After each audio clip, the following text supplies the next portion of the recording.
विचारपीठवर सर्व उपस्थित मान्यवर आणि अख्ख्या महाराष्ट्रामध्ये आणि अख्ख्या जिल्ह्यामध्ये आरक्षण उपवर्गीकरण विरोधी कार्यक्रम काढतायत सगळे लोक, कार्यकर्ते खास करून.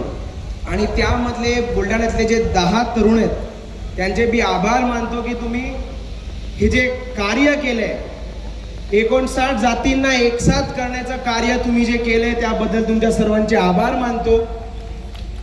आज आपल्या सर्वांना माहिती असेल की डॉक्टर बाबासाहेब आंबेडकरांनी आपल्यासाठी भरपूर काय काय करून गेलंय, पण आज इकडचं मनुवाद सरकार आपल्या सर्वांमध्ये वाटावाटी गाठी करत बसले.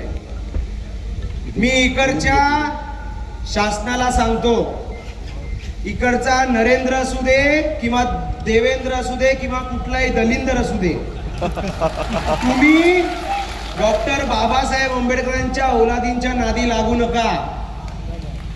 आम्ही काय करू शकतो हे आम्ही 1818 मध्ये दाखवून दिले.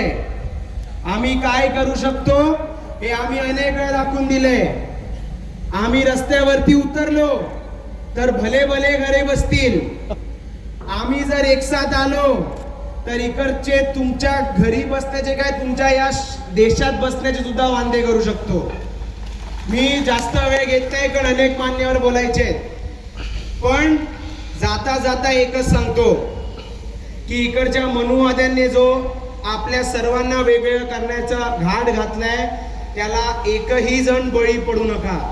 कारण आज जी एकता आपण दाखवली आहे ही एकता आपल्याला 2029 मध्ये इलेक्शन मध्ये दाखवून यांना महाराष्ट्राच्या बाहेर फेकल्याशिवाय थांबायचे नाही. आणि तुम्हाला एकच सांगतो, सर्व तरुण वर्गाच्या मित्रांना मंडळींना सगळ्यांना सांगतो, आता तुम्हा सर्वांना एक व्हायची वेळ आली आहे. तुम्ही सर्वजण जातीमध्ये आणि जमातीमध्ये वेगवेगळे होऊ नका. नारा घुसतोय आणि एकच माणसाचा नारा घुसतोय, ते म्हणजे डॉक्टर बाबासाहेब आंबेडकर आणि आपला जय भीमचा नारा.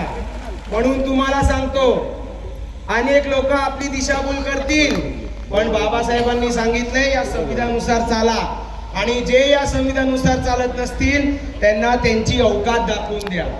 म्हणून तुम्हा सर्व इकडे जण उपस्थित राहिला त्याबद्दल तुमच्या सर्वांचे आभार व्यक्त केला. त्यांचे सगळ्यांचे सुद्धा आभार मानतो. जय भीम.